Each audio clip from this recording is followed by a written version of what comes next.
오늘의 주요 뉴스입니다. 정부가 중증과 준중증 환자 병상 241개 등 총 1,899개의 병상 확보 행정명령을 발동했습니다. 지난달 1일 단계적 일상회복 전환 이후 병상 확보를 위한 행정명령은 이번이 네 번째입니다. 앞으로 3차 백신 접종 간격이 3개월로 줄어도 방역 패스 유효 기간은 기존대로 6개월이 유지됩니다. 정부는 2차 접종 후 3개월이 지나 추가 접종을 받을 수 있는 사람에게 충분한 시간을 제공하기 위해 유효 기간을 단축하지 않았다고 설명했습니다. 유럽의약품청 EMA도 코로나19 백신 추가 접종의 시점을 기본 접종 뒤 3개월이 적절하다고 권고했습니다. 또 오미크론 변이에 대해서는 대부분 증상이 경미한 것으로 보이지만 다른 변이와 차이점을 확인하기 위한 추가 연구가 필요하다고 밝혔습니다. 미 식품의약국 FDA가 코로나19 백신 추가 접종 대상을 16세 이상 청소년으로 확대했습니다. 식품의약국은 화이자의 백신 접종을 완료한 지 6개월이 넘은 16세에서 17세 청소년은 추가 접종을 해도 된다며 긴급 사용을 승인했습니다. 대입 수학 능력 시험 성적표가 오늘 수험생에게 배부됐습니다. 하지만 생명과학2 20번 문항의 정답 결정이 유예되면서 이 과목을 선택한 6,515명은 생명과학 성적이 공란으로 통지됐습니다.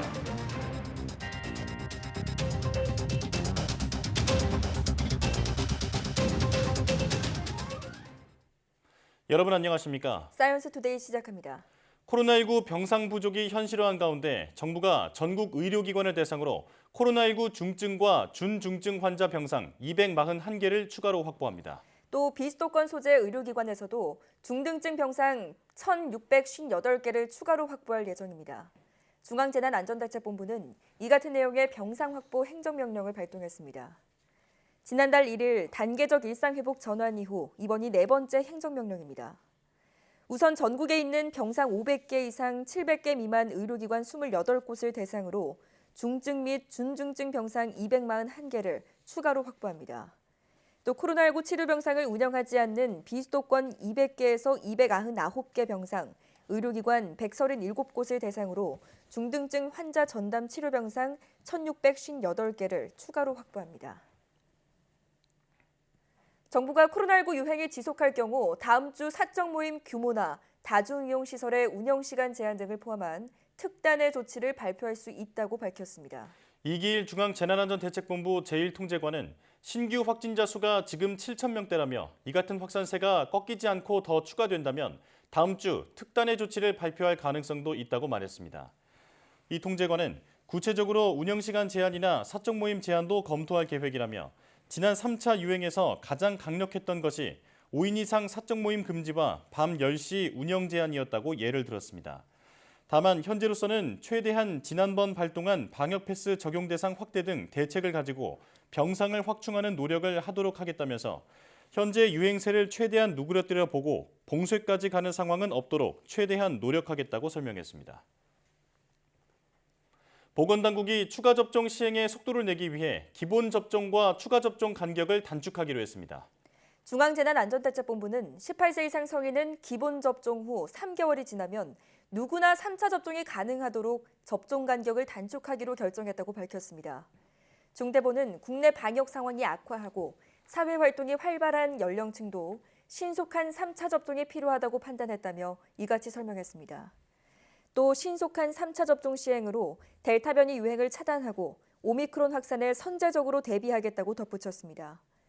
방역당국은 다음 주 월요일인 13일부터 3차 접종을 위한 사전 예약이 가능하다며 2차 접종 이후 3개월이 지난 사람들은 3차 접종에 적극 참여해달라고 당부했습니다.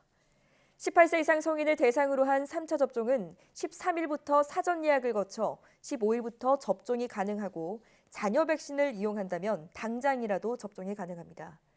현재 60세 이상과 감염 취약시설 입소자 등은 기본 접종 뒤 4개월, 18세 이상 59세 이하는 5개월 뒤에 추가 접종을 할 수 있습니다. 코로나19 백신 3차 접종 간격이 4, 5개월에서 3개월로 줄어들더라도 방역 패스 유효 기간은 그대로 6개월로 유지됩니다. 이기일 중앙재난안전대책본부 제1통제관은 오늘 브리핑에서 3차 접종 간격이 3개월로 조정돼도 접종 증명 유효기간은 6개월, 180일로 동일하다고 밝혔습니다. 이 일 통제관은 2차 접종 후 3개월이 지나 추가 접종을 받을 수 있는 사람들에게 접종을 위한 충분한 시간을 제공하기 위해 유효기간을 단축하지 않는 것이라고 덧붙였습니다. 3차 접종을 받은 성인의 접종 유효기간을 연장하는 방안도 논의되고 있습니다. 현재 접종 유효기간은 6개월인데 정부는 3차 접종을 하면 백신 효과가 훨씬 세진다는 가정하에 전문가들의 의견을 듣고 있다며 충분한 논의를 거쳐 연장 여부를 결정하겠다고 설명했습니다. 코로나19 백신 부스터샷의 접종 시기와 관련해 유럽의약품청 EMA도 3개월이 적절하다고 권고했습니다. 세계보건기구는 오미크론 변이와 관련해 지금까지의 감염 사례들은 대부분 경증으로 보인다고 밝혔습니다. 김진호 기자의 보도입니다. 부스터샷의 적절한 접종 시기에 대해 EMA가 기존의 6개월에서 대폭 줄어든 3개월을 제시했습니다. While the current recommendation is to administer booster preferably after 6 months, the data currently available support safe and effective administration of a booster as early as 3 months from completion of the primary vaccination. 카발레리 책임자는 회원국들의 공중보건에 대한 관점이 이러한 결정에 영향을 미칠 것이라고 말했습니다. 오미크론 변이에 대해서는 대부분 증상이 경미한 것으로 보이지만 지금까지 나타난 다른 변이와의 차이점을 확인하기 위해서는 더 많은 증거를 수집해야 한다고 설명했습니다. 세계보건기구 WHO도 오미크론 변이가 확산하고 있지만 증상은 경미한 편이라고 밝혔습니다. 오미크론 변이가 현재 전 세계적으로 약 60개국에 도달했고 아프리카 대륙의 10개국이 전 세계에서 보고된 거의 1000건의 사례 중 46% 정도를 차지한다고 밝혔습니다. 하지만 오미크론 감염자가 가장 많은 남아프리카에서도 중증 환자는 많지 않은 것으로 확인됐습니다. We have seen that currently in South Africa, only 6% of the ICU beds are currently occupied by COVID-19 patients. WHO는 오미크론 변이 확산이 현재도 심각한 백신 불균형을 더 악화시키지 않을까 우려하고 있습니다. As we head into whatever the Omicron situation is going to be, there is risk that the global supply is again going to revert to high-income countries hoarding vaccine. WHO는 현재 지나치게 낮은 저소득 국가들의 백신 접종률을 높이는 것이 세계 전체를 위해 중요하다고 강조했습니다. YTN 김진호입니다.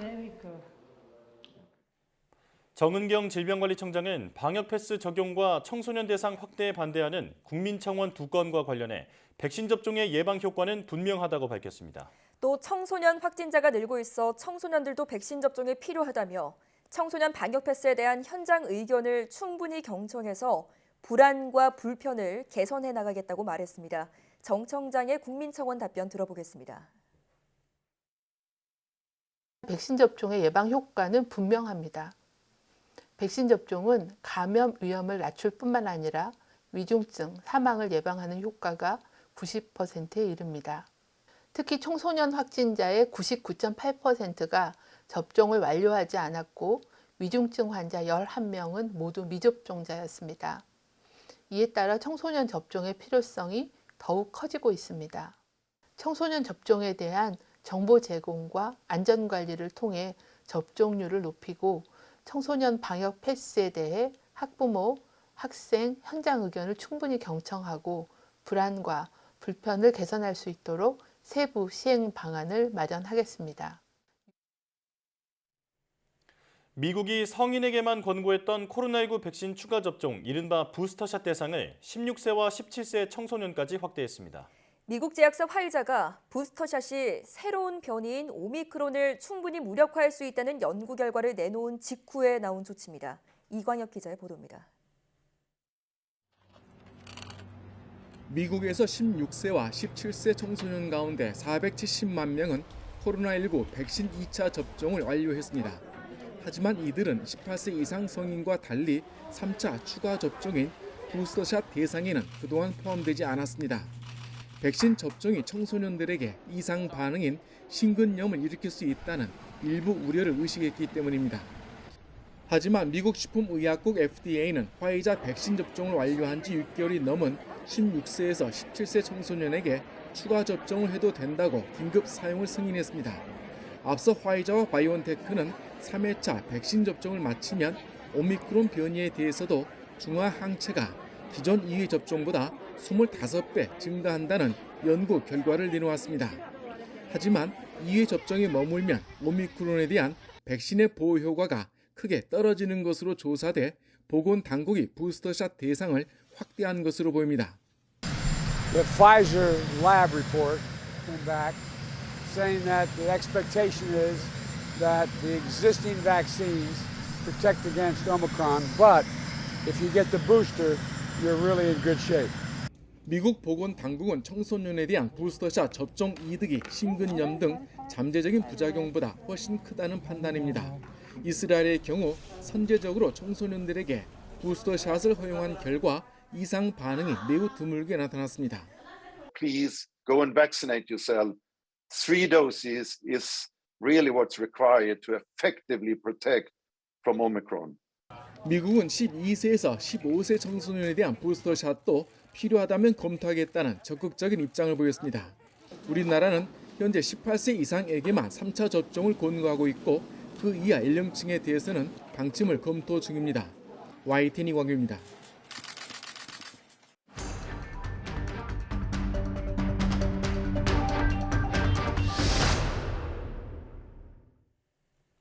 코로나19 신규 확진자가 사흘째 7,000명대를 기록하면서 확산세가 이어지고 있습니다. 정부는 상황이 계속 악화할 경우 다음 주 특단의 조치를 발표할 수도 있다고 밝혔습니다. 자세한 이야기 코로나19 브리핑에서 나눠보겠습니다. 고려대학교 약학대학 김정기 교수 전화로 연결돼 있습니다. 교수님 나와 계십니까? 네, 안녕하세요. 네. 자, 이러다 당장 다음 주에 하루 10,000명의 확진자가 나올 수 있다는 전망이 이어지고 있는데요. 이번엔 12월 말쯤이면 3만 명대까지 이를 수 있다는 국가수리과학연구소 전문가의 예측이 나왔습니다. 교수님께서는 이런 폭증 전망에 대해서 어떻게 보십니까? 엊그제도 말씀드린 것처럼 지금의 확산 속도라고 하면 다음 주 정도면 10,000명 안팎의 신규 확진자가 발생할 가능성이 있다라고 보고 있습니다. 예. 여기에 적절한 방역 강화 조치가 없다라고 하면 말씀하신 것처럼 수리과학 예측처럼 12월 말에는 2, 3만 명 규모의 신규 확진자가 발생할 가능성도 배제할 수는 없다 이렇게는 보고 있습니다. 네. 다만 다음 주 정도면 새로운 방역 강화 조치가 발표될 걸로 예상을 하고 있거든요. 예. 이렇게 되면 사회적 거리두기로 환원될 가능성이 매우 높다 이렇게 판단을 하고 있습니다. 네. 그렇기 때문에 어떤 최악의 순간까지는 막을 수 있지 않을까라는 기대를 가지고 있습니다. 예. 자, 말씀하신 것처럼 영업시간 제한이나 또 사적 모임 규제와 같은 거리두기 4단계 조치를 적용한다면 12월 말에 예상 확진자 수는 3,000명대 초반으로 떨어질 것이란 전망이 나오고 있습니다. 어떻게 보십니까? 일단 방역 강화 조치를 시행을 하게 되면 보통은 약 2주부터 그 효과가 나타나고 있는 경향성을 보이고 있거든요. 네. 다만 한번 증가한 유행 상황은 단기간에 급감하지는 않고 서서히 감소하는 경향성을 보인다라고 보고 있습니다. 여기에 또 부정적인 견해가 조금 있는데 이 부분은 연말이라고 하는 변수가 있고요. 네. 더군다나 계절적인 요인이 계속 영향을 미칠 가능성이 상당히 높거든요. 그런데 이러한 부분, 어떤 연말이라고 하는 변수라든가 아니면 계절적인 요인, 이러한 부분은 수리과학 모델에서 정확히 반영을 해서 예측하기는 어려운 부분이다 이렇게 생각을 하고 있습니다. 네. 어쨌든 12월 말에 3,000명대 초반으로 감소하기를 저 개인적으로도 기대를 하고 있습니다만 쉽지는 않아 보인다 이렇게 생각을 하고 있고요. 예. 사회적 거리두기로 환원이 되더라도 앞서 말씀드린 것처럼 서서히 감소를 하게 되고 한 번에 큰 폭의 감소세는 보이지 않을 거다. 그렇기 때문에 지금의 여파는 1월이나 돼야 그 두드러지게 감소하는 양상을 보일 가능성이 높다 이렇게는 보고 있습니다. 예. 따라서 일정 시간이 사이에 남아있기 때문에 적어도 2만 명 수준까지는 확진자가 증가할 가능성이 있지 않을까라는 생각을 가지고 있고요. 예. 반면에 강력한 방역 조치를 취할 경우에는 최악의 순간 2, 3만 명을 넘는 신규 확진자 규모는 막을 수 있지 않을까 생각을 하고 있는데 다만 네. 변수가 또 하나가 있는 게 오미크론 변수가 있습니다. 예. 일단 아직까지 본격적으로 우리 지역사회에서 전파가 되고 있다라는 어떤 과학적인 증거는 없습니다만 제가 개인적으로 볼 때는 일정 부분 지역사회 전파가 시작됐다라고 보고 있거든요. 전파력이 굉장히 빠르기 때문에 내년, 그러니까 이러한 어떤 확산세가 감소할 걸로 예측되는 내년 1월쯤에 다시 오미크론이 확산을 하면서 확진자가 줄지 않고 오히려 늘어날 가능성도 배제할 수는 없다 이렇게는 보고 있습니다. 네. 예, 이 강한 조치를 한다고 해도 연말 변수 그리고 계절적 요인 여기다가 오미크론 변수까지 존재한다 이렇게 정리할 수 있겠는데요. 자, 단계적 일상 회복 이후에 사망자도 급증하고 있습니다. 최근에는 위중증 환자가 더 늘어나면서 사망자 증가도 우려되고 있는 상황인데요. 주로 어떤 요인 때문이라고 보십니까? 이 부분은 11월 상황하고 12월 상황을 좀 나눠봐야 된다라고 생각을 하고 있습니다. 예. 보통 위중증 환자가 증가했던 그 시점이 11월 1일, 그러니까 10월 말에서 11월 1일 요 단계적 일상 회복 시행될 즈음부터 발생을 하기 시작했거든요. 네. 그렇기 때문에 그 당시에 위중증 환자가 증가하는 요인이 단계적 일상 회복 시행 때문에 그렇지는 않다라고는 보고 있습니다. 예. 11월 상황에서 위중증 환자가 증가한 이유는 그 60대 이상의 고령층 미접종자에서의 감염 그리고 초기에 백신 접종을 받은 60대 이상에서의 어떤 항체 수준 급감에 따른 돌파 감염 이러한 부분 때문에 위중증 환자가 증가를 했다라고 생각을 하고 있고요. 네. 12월 상황은 앞서 말씀드린 11월 상황에 더해서 여기 단계적 일상 회복 여파가 반영되기 시작했습니다. 그래서 확진자가 급증을 하면서 이에 따른 일정 비율의 위중증 환자가 발생을 한다. 그래서 앞선 상황과 뒤에 말씀드린 상황이 같이 더해지면서 위중증 환자가 폭증을 했다 이렇게 생각을 하고 있고 예. 위중증 환자가 증가를 하기 때문에 당연히 여기에 중환자 병상 부족 문제도 함께 발생을 했거든요. 그렇다 보니까 초기에 적절한 치료를 받지 못하면서 사망자가 급증하지 않나 이렇게 생각을 하고 있습니다. 네. 자, 특히 우리나라의 경우는 위중증 환자 증가 속도 자체도 빠르고 또 입원율도 다른 나라에 비해서 크게 높은 편인데요. 이건 왜 그런 건가요? 앞서 말씀드린 것처럼 단계적 일상회복 시행 이전에 실제로는 방역당국이 신규 확진자 증가 및 이에 따른 위중증 환자 발생 증가를 예상해서 병상 확보 노력을 했습니다. 네. 하지만 당시에 11월 상황에서의 주요 원인, 즉 60대 이상 고령층에서 항체가가 감소하면서 발생하는 돌파 감염 요인을 미처 생각을 못했거든요. 예. 그렇다 보니까 이 부분이 어떤 계획에 있어서 제외되면서 충분한 병상 확보를 하지 못한 점이 있었다 이렇게 보고 있고요. 이렇게 되면서 병상 부족 문제가 심각해지고 네. 병상 대기 환자도 크게 늘어나면서 앞서도 말씀드린 것처럼 감염 초기에 특히 고령층일 때는 초기에 적절한 치료가 반드시 필요하거든요. 예. 네. 근데 적절한 치료가 안 되면서 사망자가 증가하는 가장 대표적인 원인이 됐다 이렇게 보고 있습니다. 예. 자, 그런가 하면 정부가 백신 추가 접종의 속도를 내기 위해서 기본 접종과 추가 접종 간격을 3개월까지 단축하기로 했습니다. 고령층뿐 아니라 18세 이상 성인은 누구나 3개월 뒤에 추가 접종을 할 수 있게 된 건데요. 자, 이렇게 앞당겨도 안전성이나 효과는 괜찮은 건가요? 2차 접종과 3차 접종 간격을 기존 4개월 또는 5개월로부터 3개월로 단축을 하더라도 일반적인 면역학적 관점에서 볼 때에는 큰 문제는 없다. 그러니까 효과는 오히려 단축해서 맞을 때 더 효과적일 수가 있고요. 네. 안전성 부분에 있어도 큰 문제는 없을 거다라고 저 개인적으로 판단을 하고 있습니다. 실제로 위드 코로나로 일일 신규 확진자가 5만 명 수준에서 발생을 하고 있는 영국도 현재는 추가 접종 시점을 2차 접종 이후 3개월로 잡고 있거든요. 네. 그렇기 때문에 이렇게 3개월까지 단축하는 건 큰 문제는 없을 거다라고 생각을 하고 있는데 이러한 부분들이 또 시사하는 부분이 좀 있습니다. 그러니까 일일 신규 확진자 규모는 영국보다 현재 우리나라에서 발생하는 규모가 훨씬 적지만 위중증 환자 급증으로 영국 못지않게 심각한 상황이 벌어지고 있다 이렇게는 보고 있습니다. 예. 자, 정부가 이렇게 추가 접종을 강조하고 있지만 여전히 많은 국민이 백신 부작용에 대해 우려하고 있습니다. 특히 학부모들의 걱정이 큰데요. 이를 위해서 교수님께서는 재차 또 안전성을 확보한 백신을 수급해야 한다라고 강조를 해오셨잖아요. 네네. 이 밖에 개선할 수 있는 방법이 있을까요?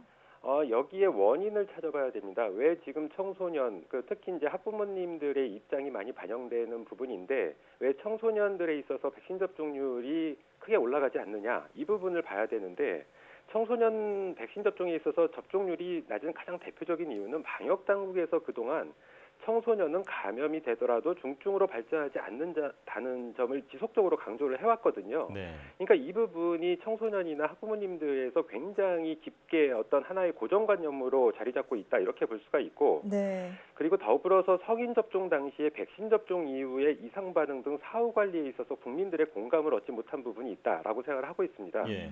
그러니까 국민들께서는 이상 반응에 대한 보상이 중요한 게 아니거든요. 금전적 보상이 중요한 게 아니고 백신 접종 맞은 다음에 발생한 어떤 증상에 대해서 이게 백신 접종에 따른 이상 반응 가능성이 있다라고 인정을 해주는 어떤 공감적인 부분이 가장 중요한 부분인데 예. 이러한 부분에 있어서 우리 방역 당국이 제대로 역할을 못했다라는 생각을 가지고 있고 같은 개념으로 백신 접종 후에 특정 증상이 나타났을 때 일선병의원에서 환자분들께 이 부분은 백신 접종 이상 반응 가능성이 없다. 처음부터 인정하지 않으려고 하는 경향성이 분명히 있었거든요. 네. 더불어서 반대로 일선병의원에서는 가능성을 염두에 두고 보건당국으로 보고를 하더라도 네. 보건당국 심사에서 인정을 안 하는 부분들이 상당히 있었습니다. 예. 그렇기 때문에 이러한 부분들이 어떤 백신에 대한 불신으로 작용을 하면서 청소년 백신 접종률에 상당히 영향을 미쳤다 이렇게 생각을 하고 있기 때문에 지금은 다소 늦기는 했습니다만 그래도 이러한 부분을 개선하려는 노력이 기본적으로 필요하다 이렇게 생각을 하고 있습니다. 예. 네, 조금 더 열린 자세를 보여주는 게 중요하겠습니다. 자, 최근 또 논란이 되고 있는 게 바로 청소년 방역 패스 도입 문제인데요. 정부에서는 도입을 하되 더 보완하겠다는 입장을 유지하고 있습니다. 청소년 방역 패스의 시기와 대상은 어느 정도로 조정돼야 한다고 보십니까? 일단 시기라는 부분에 있어서는 여러 가지 학사 일정이나 백신 접종 일정을 고려해 볼 때는 당초에 우리 방역 당국에서 2월 1일로 잡았었거든요. 제가 보기에 너무 빠르다라고 생각을 하고 있고 예. 가장 빠른 시점이 한 3월 정도가 되지 않을까 이렇게 생각을 하고 있습니다. 더군다나 그 시점이 개학하는 시점이거든요.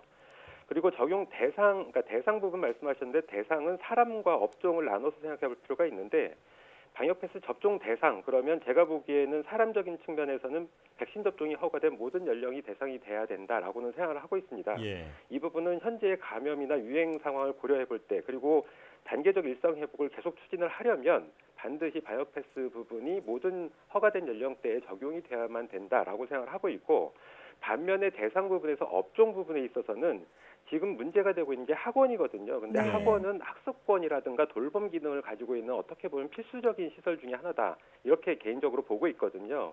적어도 학원은 배제해야 된다. 그 나머지 필수적이지 않은 그런 업종에 대해서는 방역 패스가 적용되는 게 현재 유행 상황을 감소세로 바꾸거나 아니면 단계적 일상 회복을 계속 추진할 때 필요한 부분이다. 이렇게는 보고 있습니다. 네. 자, 현장의 목소리와 또 안전한 방역까지 모두 고려한 세밀한 대책이 마련돼야겠습니다. 지금까지 고려대학교 약학대학 김정기 교수와 함께했습니다. 교수님 잘 들었습니다. 네, 감사합니다.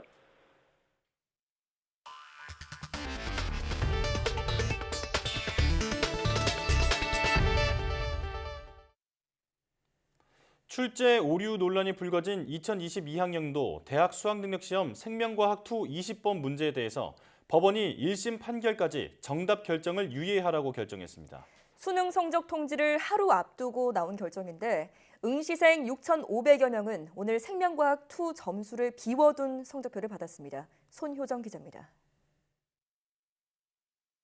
2022학년도 대학 수학능력시험 과학탐구 영역 생명과학2 20번 문항입니다. 동물종 두 집단 가운데 하디 베인베르크 평형이 유지되는 집단을 찾는 문제인데 지문에 따라 계산하면 한 집단의 개체수가 음수가 돼 문항 자체에 오류가 있다는 논란이 불거졌습니다. 이 문항에 100건 넘는 이의가 제기됐지만 한국교육과정평가원은 조건이 완전하지 않다고 하더라도 정답을 골라내는데 이상이 없다는 결론을 내렸습니다.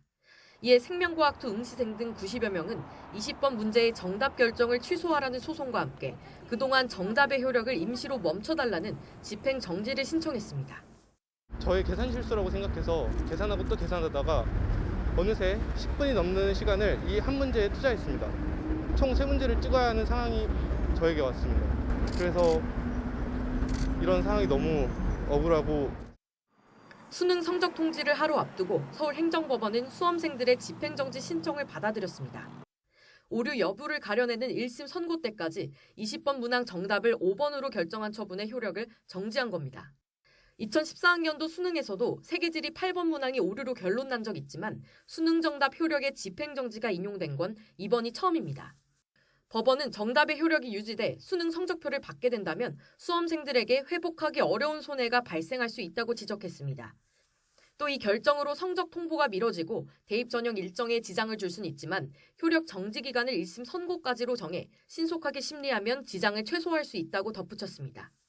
법원의 결정으로 응시생 6,500여 명은 생명과학2 점수만 공란으로 둔 채 성적 통지를 받게 됐습니다. 한국교육과정평가원은 나머지 수험생에 대해선 예정대로 성적을 통지할 예정이라고 밝혔지만 공신력에는 상당한 타격을 받을 수밖에 없게 됐습니다. 또 생명과학투 응시생이 이과 상위권 학생들이 많이 선택하는 과목인 만큼 대입 일정에도 일부 영향이 불가피할 전망입니다. 게다가 아직 법원이 문제 자체에 오류가 있었는지는 판단하지 않았지만 이를 다투는 본안소송 결과에 따라 적지 않은 후폭풍도 예상됩니다. 본안소송은 오늘 첫 변론 기일을 앞두고 있는데 대입 일정 지장을 최소화하기 위해서 신속히 진행될 것으로 보입니다. YTN 손효정입니다.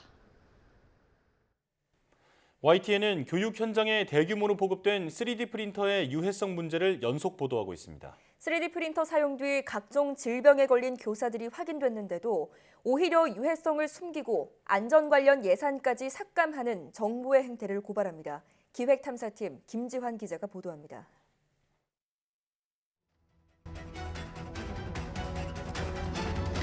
(4차) 산업혁명.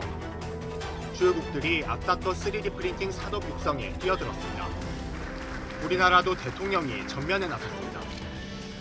3D 프린팅 등 신기술, 신산업이 눈부신 속도로 발전해 가고 있습니다.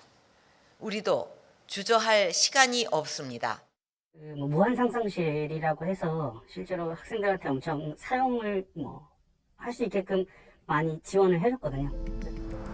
고열의 플라스틱을 녹이면 유해 물질이 나올 수 있다는 건 상식이지만 품질 인증도 안전 규정도 없었습니다. 값싼 중국산 플라스틱 필라멘트가 쏟아져 들어왔습니다. 막 이렇게 폐플라스틱이나 일반 PLA를 넣어가지고 녹인 다음에 그대로 그냥 그 해외 사이트에서 직구를 하잖아요. 그러면 관세도 없이 그냥 확인도 안 하고 바로 넘어와요. 3D 프린팅 수업에 열정적이었던 교사들이 쓰러졌습니다.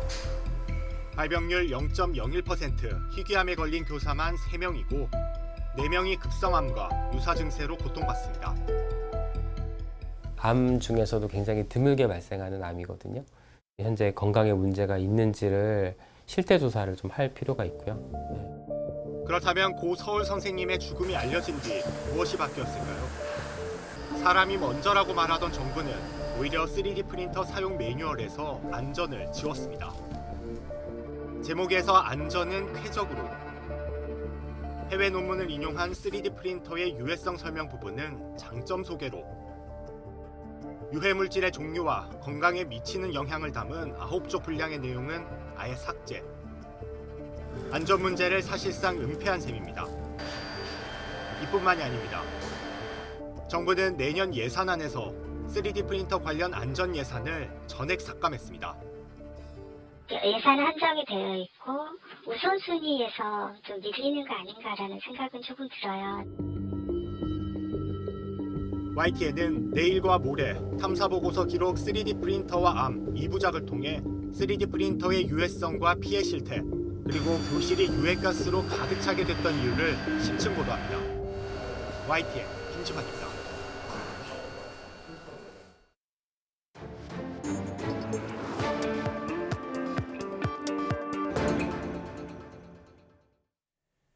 한 주간 가장 주목받은 과학 소식을 하나로 알아보는 사이언스 핫5 시간입니다. 네, 이번 주에는 어떤 이야기가 시청자들의 주목을 받았을까요? 양혜영 기자와 함께 알아보겠습니다.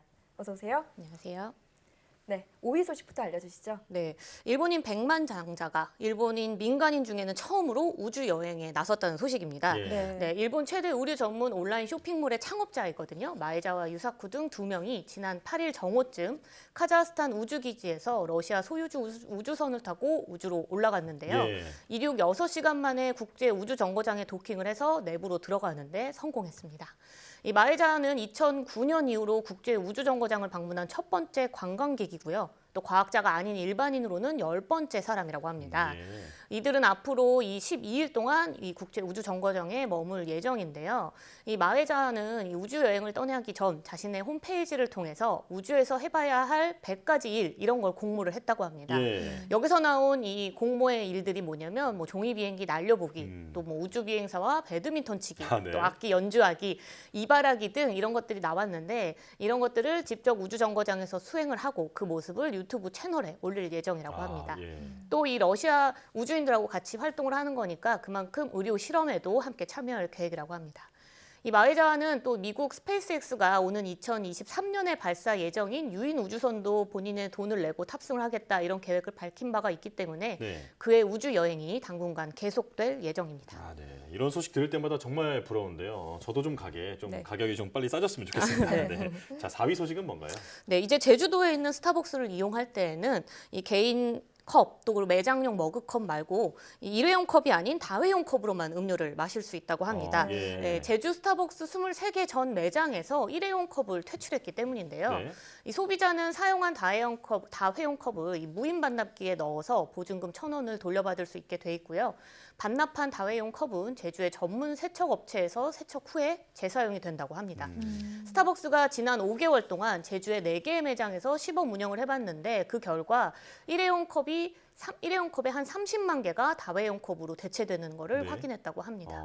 이 문제는 다회용 컵 회수율이 그리 높지 않다는 게 이제 어떤 사실 걸림돌로 남아 있는데요. 시범 운영을 한 4개 매장에서 다회용 컵이 얼마나 회수됐는지를 살펴보니까 지난 9월에 40% 정도였고 지난달에나 이제 이 50%를 넘겼다고 합니다. 이에 스타벅스는 이 회수율이 40%를 넘기기만 하면 일회용 컵 사용보다는 탄소 배출량 감축에 효과가 있다 이렇게 밝혔고요. 40%를 기준으로 이 회수율이 10%포인트 증가할 때마다 11에서 12%의 이 탄소 배출량이 줄어들 것이다 이렇게 설명을 했습니다.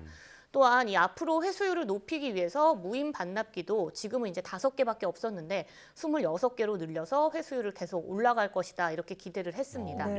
하지만 환경단체들은요, 이 스타벅스의 이번 정책을 두고 위장 환경주의, 이른바 그린워싱이라고 비판을 하고 있는데요.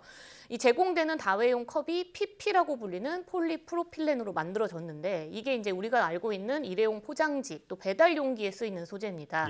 그러니까 이 플라스틱을 줄이기 위해서 소비자한테 플라스틱 컵을 많이 나눠줬고 이게 그대로 버려지면서 더 많은 플라스틱 쓰레기가 늘어난다 이런 지적을 하는 거죠. 스타벅스는 사실 내년에 이 서울의 전 매장에서 일회용 컵을 없앨 계획을 순차적으로 진행하겠다고 밝혔는데요. 이 결국 소비자 스스로 개인 컵을 가지고 다니거나 또 다회용 컵 회수에 적극적으로 참여해야만 이 같은 효과가 진정으로 나타날 것으로 보입니다. 뭐 당장 오늘부터라도 카페에서는 개인 텀블러를 사용해 봐야겠네요. 자, 다음 3위 소식은 이번 수능과 관련된 소식이라면서요? 네, 맞습니다. 지난달 18일에 치른 이 수능 성적표가 학생들한테 배부가 됐는데요. 과학탐구 영역 생명과학 2를 선택한 학생들은 이 부분의 점수가 공란으로 처리됐습니다. 이 문제 오류 논란이 제기됐던 생명과학 2 20번 문항의 정답 결정을 법원이 보류했기 때문인데요. 이 수능의 정답 오류가 인정된 적은 과거에도 있었지만 정답 효력에 집행정지가 인용된 건 이번이 처음입니다. 그러면 이 생명과학 2 20번 문제가 도대체 어떤 문제가 있는지 사실 다들 궁금해하실 텐데요. 우선 문제를 살펴보면 이 문제는 2개의 동물 집단이 몸 색깔, 검정색, 회색, 또 날개 길이, 짧고 길고 이거를 결정하는 유전자가 갖고 있다 이렇게 가정이 돼 있습니다. 그리고 이 하디-바인-베이르크 법칙에 적용할 수 있는 집단이 어느 집단인지 또 날개 길이의 유전자의 유성 유전자는 긴 유전자인지 짧은 유전자인지를 추론하는 문제거든요. 그래서 이제 문제에 나온 조건으로 풀면 평가원이 정한 정답 5번, 그러니까 기역, 니은, 디귿 이게 모두가 정답이 됩니다.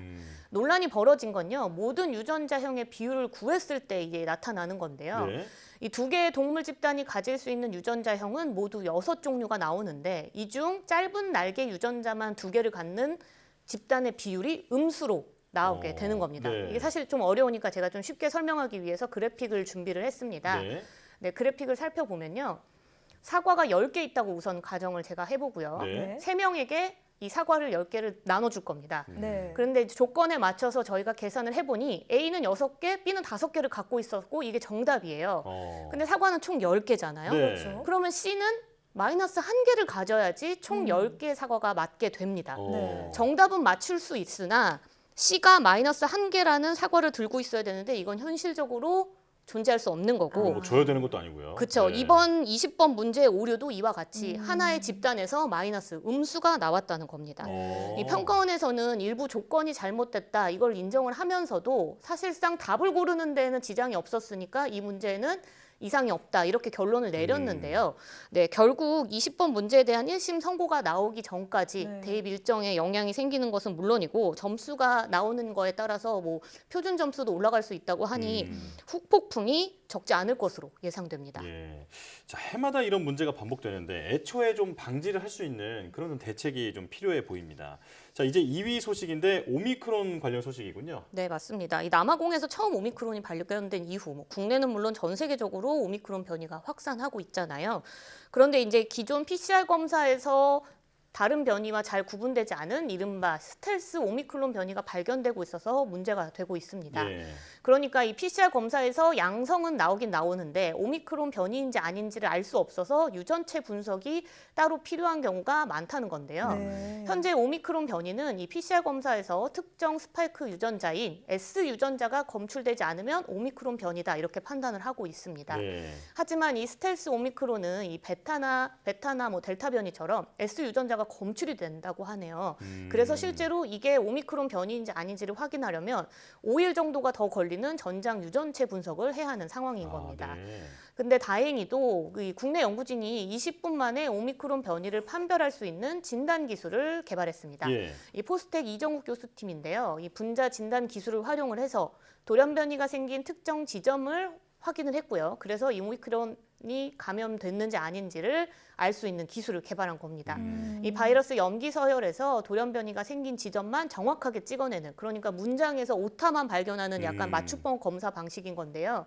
이 오미크론은 물론이고 이 방식을 이용하면 다른 변이가 나타나더라도 즉각 적용이 가능하다고 합니다. 예. 또 기존보다 싸고 빠르게 검사할 수 있는 장점이 있는데 이정욱 교수의 설명을 직접 들어보시겠습니다. 증폭되어 있는 유전자를 이용을 해서 저희가 만든 새로운 에세이 방법으로 검출하기 때문에 분석 시간이 상대적으로 굉장히 짧을 수 있는 겁니다. 시퀀싱이라든지 이런 복잡한 기계나 그런 장치들을 이용하지 않는 아주 간단한 분자 진단에 기반한 방법이거든요. PCR 수준의 어떤 그런 그 비용만 있으면 검출할 수 있기 때문에 아주 그 상대적으로 비용이 저렴할 수 있습니다. 이번 기술을 홈페이지를 통해서 연구용으로 공개할 예정이라고 밝혔고요. 예. 상용화를 위해서는 사실 이제 뭐 임상 시험도 해야 하고 식약처 허가도 필요하기 때문에 아직은 조금 시간이 걸릴 것으로 보입니다. 네. 뭐 이번 기술이 개발에 성공한다면 앞으로 뭐 어떤 변이 바이러스가 나와도 빠르게 대응할 수 있을 것 같다라는 생각이 드네요. 자, 마지막 1위 소식은 뭔가요? 네, 이번 주에 결국 국내 신규 확진자가 7,000명을 넘어섰습니다. 이 지난주 5,000명대였는데 6,000명을 건너뛰고 바로 7,000명대로 급증을 한 건데요. 문제는 더 암울한 예측이 나왔다는 겁니다. 예. 이 중앙방역대책본부가 지금의 유행이 악화할 경우 신규 확진자가 이달 말에는 하루 8,000명대, 또 내년 1월 말에는 최대 11,000명대가 될 것으로 내다본 건데요. 이 국가수리과학연구소에서 매주 발표하는 코로나19 예측 TF팀의 보고서에 따르면 현 상황이 지속만 돼도, 악화되지 않고 지속만 돼도 이달 말 신규 확진자가 12,000명대로 올라갈 것이라는 예측도 나왔습니다. 신규 확진자가 이만큼 증가함에 따라 뭐 위중증 환자 역시 이달 안에 1,000명이 넘어설 거란 예측도 함께 나오고 있는 상황인데요. 예. 뭐 예측이 아닌 현 상황이 심각한 것도 마찬가지입니다. 이 확진자 대비 사망자를 가리키는 이 치명률을 살펴보니까 지난 7일 기준으로 한국의 이 치명률이 1.42%였습니다. 그러니까 지난 7월 달에는 0.1%였던 거를 생각을 해보면 5개월 만에 14배나 증가한 셈인데요. 이는 이 OECD 38개 국가 중 세계 9위를 차지한 정도의 수준이고요. 실제로 세계 평균이 1.41%니까 우리나라의 치명률이 평균보다도 높다고 볼 수 있죠. 이 상황이 계속 이렇게 심각해지다 결국 정부가 이 다음 주에 지금의 확산세가 꺾이지 않는다면 이동 제한이나 접촉 제한 등 이 사회적 거리두기를 강화하겠다는 가능성도 내비쳤습니다. 네, 이 급증에 대해서 자꾸 과학적인 전망이 이어지고 있는데 이번만큼은 좀 틀렸으면 좋겠다. 네, 이런 생각이 듭니다.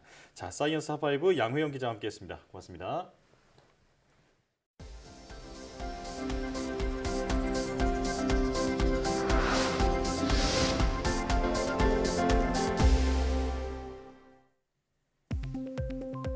한국전자통신연구원의 실시간 비디오 스트리밍 기술이 국제 표준으로 등록됐습니다.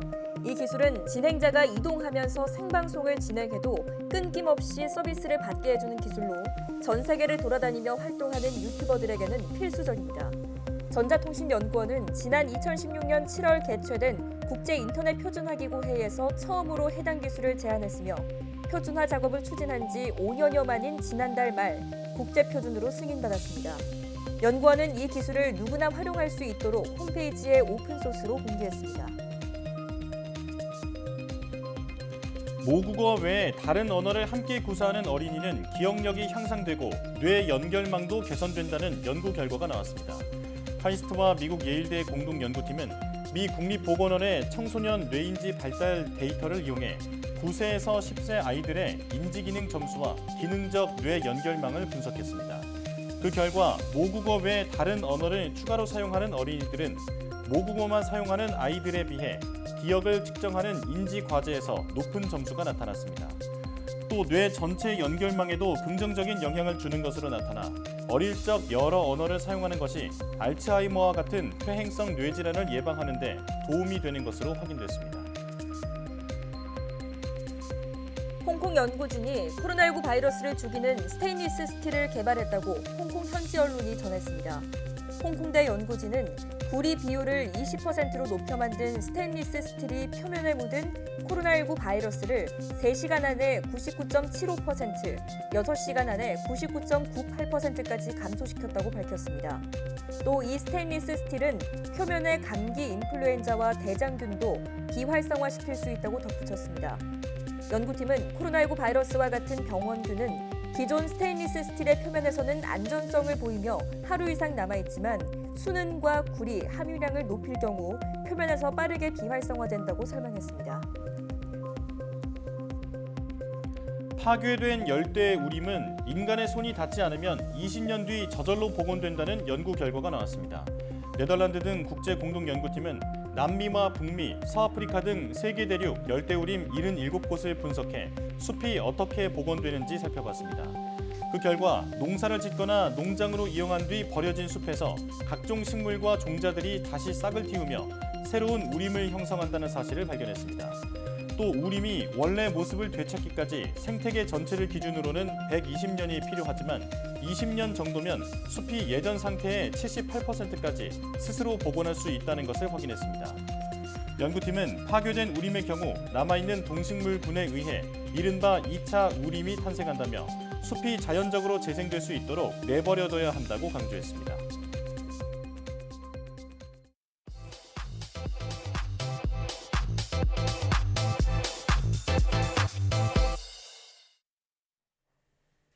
과학에 대한 모든 궁금증을 풀어주는 궁금한 에서 시간입니다. 음악이 아름답게 들리는 원리가 수학과 관련돼 있다는 사실 알고 계셨나요? 음악과 수학엔 어떤 연관성이 있는지 지금 바로 화면으로 만나보시죠.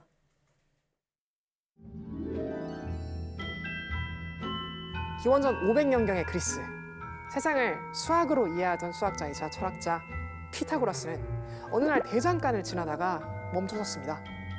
늘 소음으로 들렸던 대장간의 망치질 소리가 각기 다른 음을 내면서도 서로 조화롭게 어울렸기 때문인데요.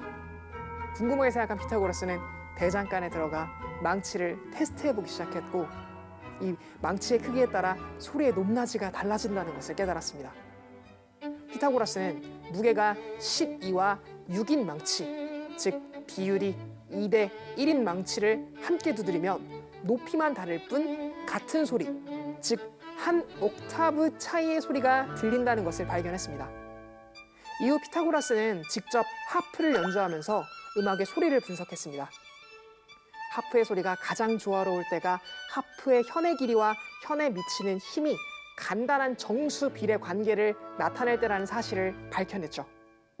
고대 그리스의 5도 음률에 기초한 피타고라스 음률이 곧 오늘날 우리가 음정이라고 부르는 것의 기원이며 음향학의 출발이 되었습니다. 이후 프랑스의 메르센과 독일의 바흐 등이 피타고라스의 음률을 평균율로 발전시켰고 오늘날 평균율은 음정과 다음 음정 사이의 비율이 약 1.06으로 일정해졌습니다. 이 평균율은 가장 아름다운 악기인 피아노에 사용돼 다른 악기로, 다른 조로 바꿔도 균등한 울림을 얻을 수 있습니다. 피아노가 아름다운 악기로 불리는 또 다른 이유는 피보나치 수열에 따라 건반이 만들어졌기 때문입니다. 1대 1.618. 예술가들 사이에서 가장 아름답다고 알려진 비율. 이 비율은 피보나치 수열과 관련이 깊습니다. 피보나치 수열이란 두 수의 합이 바로 뒤에 수가 되는 수의 배열입니다. 그리고 서로 이웃한 수를 나누면 그 아름다운 비율과 그 비율에 가까운 수들이 나오죠. 음악의 작곡에는 이 피보나치 수열과 황금 비율이 숨겨져 있는 경우가 많습니다. 널리 알려진 곡, 베토벤 교향곡 5번. 1악장에서 빠르게 연주되는 이 주제부를 두고 앞에 377마디, 뒤에 233마디가 배치되어 있습니다. 377은 피보나치 수열상 14번째 수이고 233은 13번째 수가 됩니다.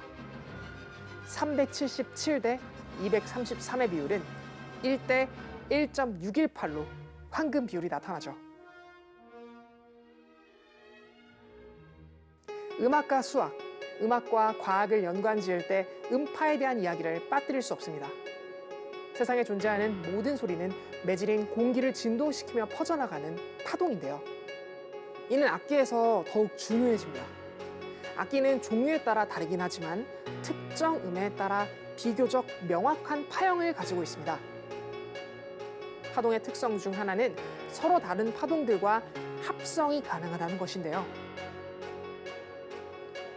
파형과 파동의 세기, 그리고 주파수 등에 따라 무한한 형태의 파동을 합성하는 것이 가능해지며 악기를 이용해 아름다운 음악을 만들어낼 수 있는 것도 이러한 원리입니다. 프랑스의 수학자 뿌리에는 어떤 주기적 파형도 많은 수의 기본적인 파형의 합으로 나타낼 수 있다는 뿌리의 정리를 만들었습니다. 쉽게 말해 뿌리에는 파형이 단순한 파형들의 모임으로 이루어졌다라고 생각했습니다. 이는 음파에서도 적용이 가능하죠. 여러 가지 악기들의 조화로운 연주로 음악을 만들어내는 오케스트라도 파형을 분석을 하면 어떤 악기가 어떤 소리를 냈는지, 그리고 같은 악기라도 누가 더 큰 소리를 냈는지 등을 세세히 분석할 수 있습니다. 이를 반대로 생각한다면 기본적인 음을 내는 악기를 어떻게 조합하면 어떤 소리를 낼 것이며 또 얼마나 조화로운 소리를 낼 것인지를 알 수 있다는 것이죠. 이처럼 음악은 수학이나 과학과 많은 연관성을 가지고 있습니다. 양자역학의 기초를 세우고 노벨상을 받은 막스 플랑크는 평소 작곡을 즐기며 오케스트라를 지휘했다고 하는데요. 상대성 이론을 발견한 아인슈타인도 외출 후 집에 오면 반드시 피아노와 바이올린을 연주했다고 합니다. 수학과 물리학 분야의 뛰어난 천재들이 음악에 남다른 재능을 보이는 경우가 있는데요. 음악을 비롯한 예술적 재능은 수리 능력과 어떤 상관관계가 있는 걸까요? 미국 뉴욕 과학 아카데미 연구팀은 초등학교 2학년 학생 144명을 대상으로 한 주에 한 번씩 1년 동안 피아노 레슨을 받게 한 후 두뇌에서 일어나는 신경활동 패턴을 측정하고 수학 시험을 치르게 했습니다. 그 결과 피아노를 배운 학생 50%가 4학년생들이 풀 수 있는 수학 문제를 척척 풀어냈고 또 악기 교육을 받은 아이들의 뇌량이 보통 아이들보다 커졌다고 하는데요. 뇌량은 신경섬유의 끈으로 좌뇌와 우뇌를 잇는 교량입니다. 전문가들은 음악은 풍부한 상상력과 섬세한 감성을 표현해내는 우뇌의 영역에 속하지만 수학의 논리적 지능을 지배하는 좌뇌도 필요로 하기 때문이라고 설명했는데요.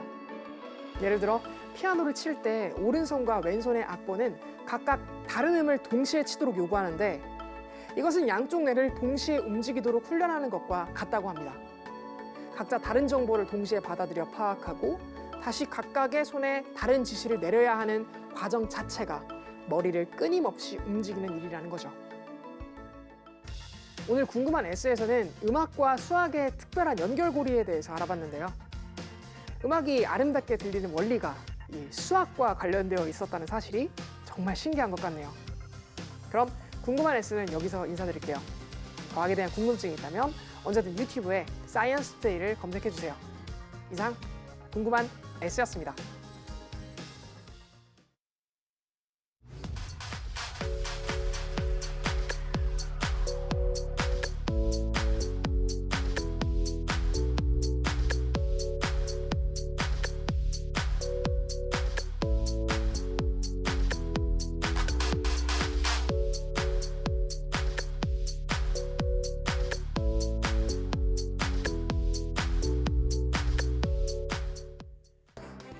앞으로 18세 이상 성인의 3차 접종 간격이 기존 4, 5개월에서 3개월로 짧아집니다. 현재 확산세를 차단하고 오미크론의 위협에도 선제적으로 대응하기 위한 조치인데요. 추가 접종은 다음 주 월요일 사전 예약이 시작되고 수요일부터 접종이 이루어집니다. 2차 접종을 마친 분들은 참고하시기 바랍니다. 사이언스 투데이 마칩니다. 여러분 고맙습니다.